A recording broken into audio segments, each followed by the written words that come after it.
La poesía. Un poema es un texto que generalmente tiene musicalidad en sus palabras con la intención de expresar sentimientos y emociones. Elementos de la poesía: verso, estrofa y rima. En el ejemplo observamos que verso es cada línea de un poema y el conjunto de estos versos es la estrofa. También observamos la rima, en este caso flores con colores.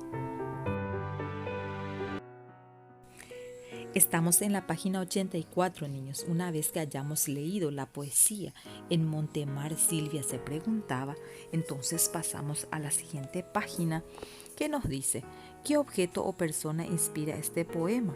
Sabemos que se refiere a un espejo. ¿Qué sentimiento predomina en el poema?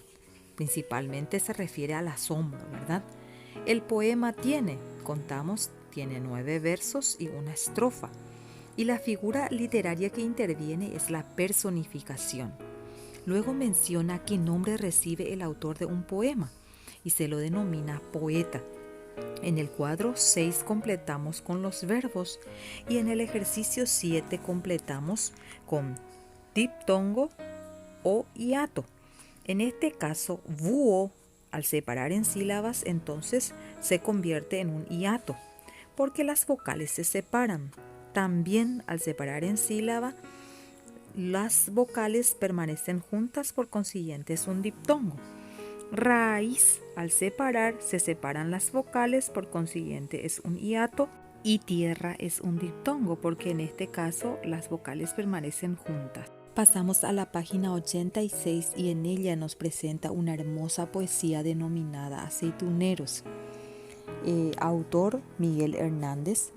Y antes de iniciar con esa lectura nos dice: ¿de qué árbol son frutos las aceitunas? Y sabemos que se refiere al olivo. ¿Por qué es importante el trabajo de campo? Porque sabemos que en ella se producen los alimentos. Luego en la página 87 se menciona brevemente la biografía de Miguel Hernández.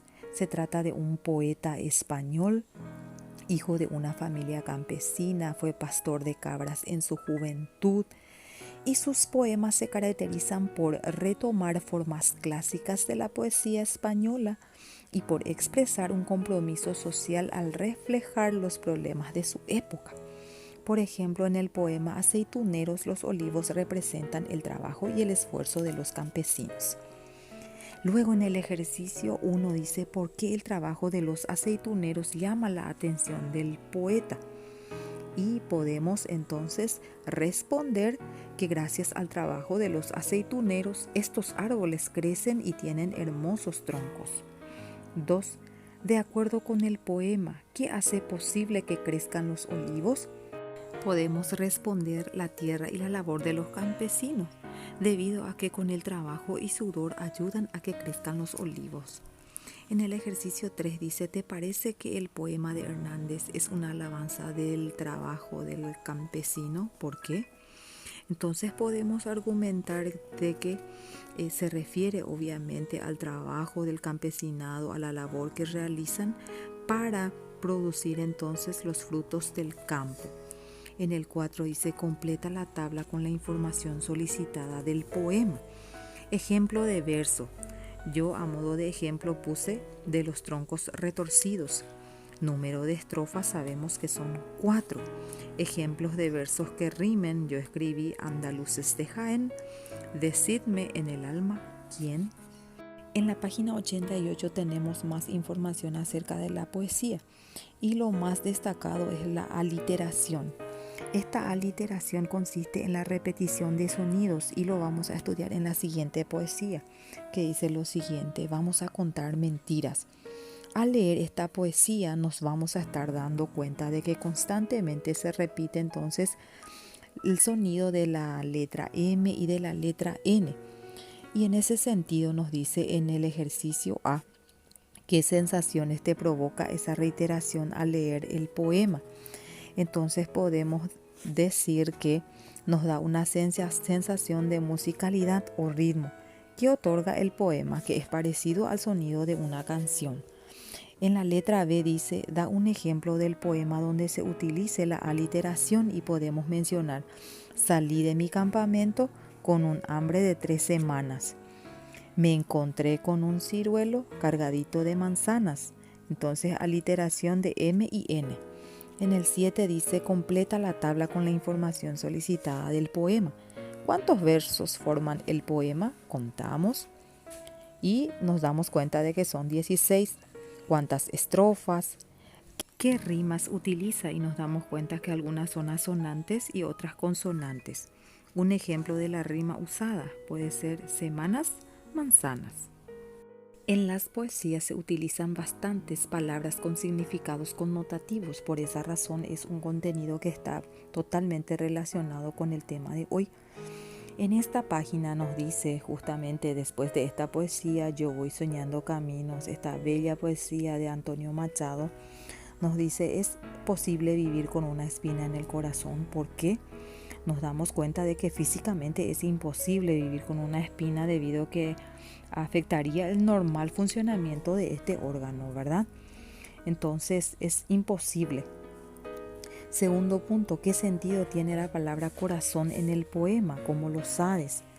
Nos damos cuenta de que en este caso el corazón se refiere a sentimientos, al centro de los sentimientos, de las emociones, por la relación que guarda el contexto de cada verso. Luego en la página 91 nos dice cómo respondes. Sabemos que hay palabras que tienen su significado denotativo, es decir, que tiene el significado habitual que empleamos habitualmente. Sin embargo, hay palabras que tienen, diríamos, un significado connotativo de acuerdo a su contexto. Y en ese sentido dice, ¿cómo lo aplicas? Lee atentamente el fragmento y luego responde. Allí tenemos el fragmento de este verso y nos dice en el puntito, ¿qué significado tiene en el poema la palabra espina? Y en este caso nos damos cuenta que se refiere al dolor o a la tristeza por un amor no correspondido. Por último tenemos esta bella poesía El lagarto está llorando de Federico García Lorca, que dice lo siguiente: el lagarto está llorando, la lagarta está llorando, el lagarto y la lagarta con delantalitos blancos han perdido sin querer su anillo de desposados. ¡Ay, su anillo de plomo! ¡Ay, su anillito plomado! Un cielo grande y sin gente monta en su globo a los pájaros. El sol, capitán redondo, lleva un chaleco de raso. Miradlos, qué viejos son los lagartos. ¡Ay, cómo lloran y lloran! ¡Ay, ay, cómo están llorando! En el ejercicio uno dice, subraya la respuesta correcta. ¿Qué han perdido el lagarto y la lagarta? Entonces respondemos según lo leído. ¿A qué tipo de rima corresponden los versos subrayados? Desposados, plomado, es asonante. ¿Qué otro título podría tener este poema? Subrayamos. El ejercicio 2 dice, completa, el poema tiene y contamos cuántas líneas tiene y escribimos en ese espacio y allí ponemos que solamente tiene una estrofa. 3. ¿Por qué se dice que los lagartos tienen delantalitos blancos? Sabemos que los lagartos tienen en la panza una mancha blanca, ¿verdad? O sea, tiene la panza blanca. Entonces eso se menciona en el poema comparándolo con un delantal. En el ejercicio 4 dice, ¿qué relación tiene el lagarto y la lagarta? ¿Cómo lo sabes? Nos damos cuenta de que son esposos porque han perdido sus alianzas, ¿verdad? Y eso lo relacionamos con las personas casadas, pues llevan esos anillos en sus dedos. En el 5 dice en el poema, ¿qué significa la expresión el sol capitán redondo?